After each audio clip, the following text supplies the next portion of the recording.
Welcome back to the Den of Tools. Howdy ho, guys and gals, it's Red, your friendly neighborhood tool bear, back again here in the Den of Tools. And today we are here to talk about the good, the bad, and the ugly of Makita. Yeah, as promised, we're going to try and do one of these every week, so be sure to comment down below who you want to see next on the old chopping block, as it were. Actually, that's not fair. We're not really out here to get anybody. I really am just here to give my honest opinion. I get so many people saying, well, what do you really think of this? I mean, we talk about one tool here and one tool there, but we never really talk about the companies as a whole. So that's what this series is trying to do, is basically give you an overview of what the bear thinks of these companies in overview. So let's get started with, as I said, the good, the bad, and the ugly from Makita. So Makita has been making great tools since 1958. They were founded in Japan in 1915, and they've been making exceptional quality equipment ever since. Now, they started off making lighting equipment and motors. Shut up, Moto. They've been making lighting equipment and motors, but they didn't really get into the tool business into the late 50s when they released their first hand tool here, a hand planer of all things. But they didn't stop there, and they kept going. In fact, back in my day when I got started, Makita was pretty much the default tool on every job site. It's the power tool the pros used back then.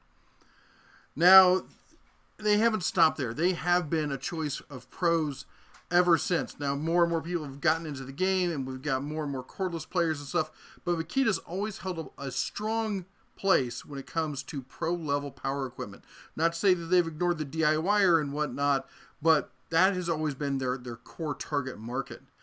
Okay, the second big thing that has made Makita great is innovation. Makita has never been afraid to break the mold and move forward and try new things.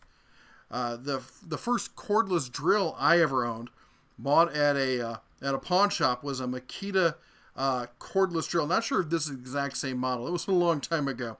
I think it was 1988, 87, thereabout. No, 89, I think. Anyway, a long time ago. And that was the first cordless drill I ever owned. And for many people, Makita was the first cordless drill they ever owned. And they've not stopped innovating from there. If you look at their current line of impact drivers, they've included a whole bunch of electronics onto that.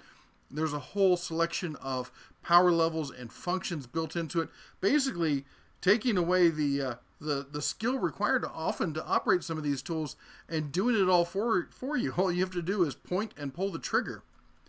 But they've not been afraid to try new things and to come up with some great concepts. The slide siding rails here on the sliding miter saw allow you to flush fit it against the back of a wall, thus saving space in your shop. And they're not even afraid to maybe dig into some other people's toolboxes and come up with some ideas that others have used and adopt them as their own, by like their new cordless chainsaw here, where it takes two 18-volt batteries rather than a single 40-volt. Now, some of their stuff has been hit or miss, and some of it kind of makes you scratch your head. A cordless powered wheelbarrow with work light there down below. It's kind of cool. This thing, I honestly wasn't quite sure what it was until I had to look it up, and I think the translation is a wood chipper. I was pretty sure it was actually a droid from Star Wars, but apparently not. Yes, they do actually make cordless coffee makers. And the funniest part isn't that they make it, it's that this isn't their first go-around. They've played this tune before. In fact, they've done some really outlandish stuff. I had to double check to make sure this is real, and it is indeed real. They do actually make a cordless, or at least made a cordless folding power assisted bike for the professional. And this, you gotta love it. Their version of a Roomba. Well, anyway, speaking of innovation, they've kept going and moving forward. A lot of people, they got to deal with the extreme power stuff from Milwaukee, the flex volt stuff from DeWalt. So they've decided to add their own 40-volt line of tools in, complete with a whole new line of 40-volt batteries and chargers. Now, they've made an adapter for the charger so you can charge your 18-volt stuff on as well.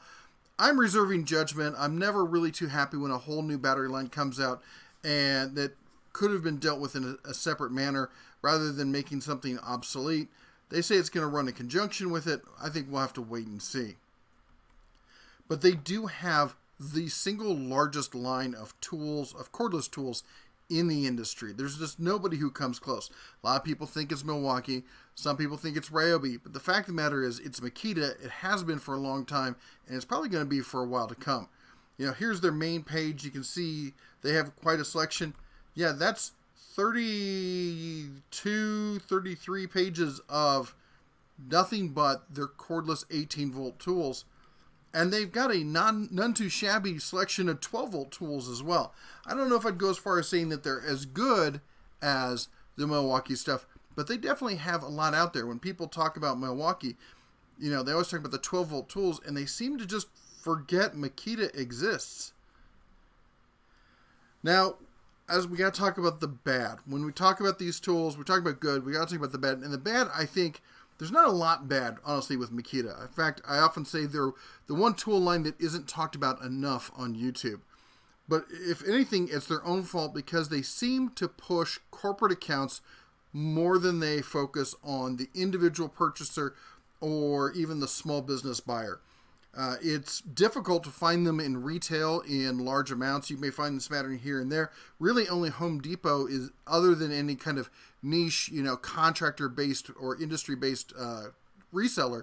As far as the bigger stores, only Home Depot has them. And even then, we see 187 results. But if we limit that to the ones you can actually buy in store, you get 19, which is not terrible considering it is a big box store. But the fact of the matter is, it's not much of a selection. And for that selection, you have choice of 2 saws, 3 drills, 4 hammer drills, 7 impacts, 2 reciprocating saws, and 2 work lights.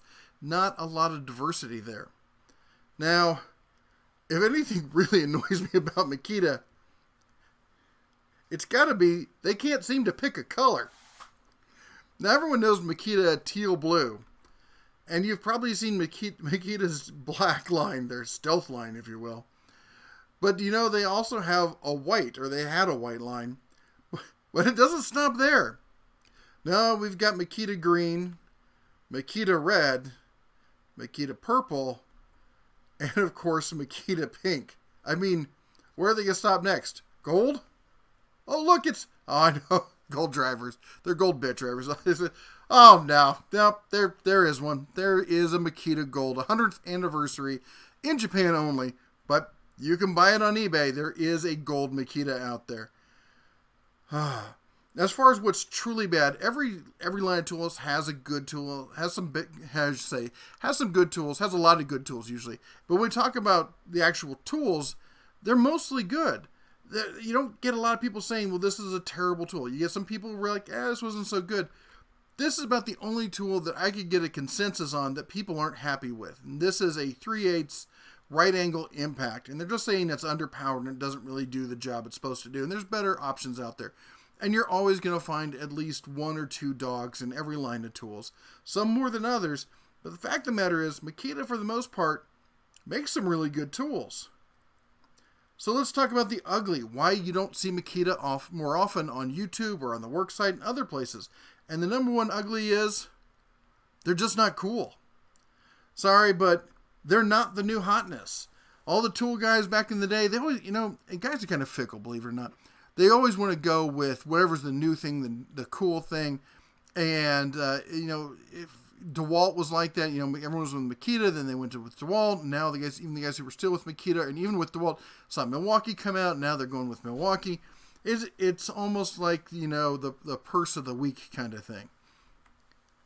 Now, Makita does have their sights going forward. What this guy is sitting there looking off into the distance for, I don't know. Maybe he's looking for a park ranger coming to bust him for harvesting, indigenous, softwoods in a national forest. I don't know. Or maybe he's looking at a brand new car. Okay, well, it's an ATV, but still, I'll put a link down below just in case you're interested. But Makita is giving away an ATV. In fact, this has been an ongoing thing with Makita as they've been doing these giveaways. I keep signing up. I still haven't won. One of these days. Well, there you go.